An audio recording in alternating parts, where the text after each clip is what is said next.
সোমবার বারুইপুরে সংহতি যাত্রা হাঁটার সময় সাংবাদিকদের মুখোমুখি বিধানসভার অধ্যক্ষ বিমান বন্দ্যোপাধ্যায় কী বললেন তা শুনুন।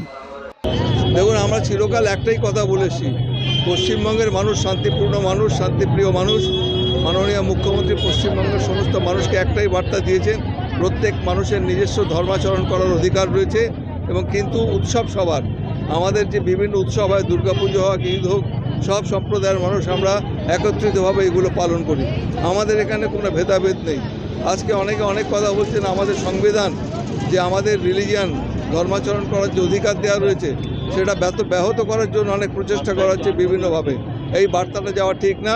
আমাদের মাননীয় মুখ্যমন্ত্রী একটাই বার্তা দিয়েছেন, যে যার নিজের ধর্মাচরণ করতে পারেন, কিন্তু উৎসব সবার জন্য। আমাদের এটা বিরোধীরা যা বলছেন বিরোধীদের ব্যাপার, আমাদের এটা দলীয় সিদ্ধান্ত। মাননীয় মুখ্যমন্ত্রী বলেছেন রাম মন্দিরে কী হচ্ছে তার সাথে আমাদের সম্প্রীতি মিছিলে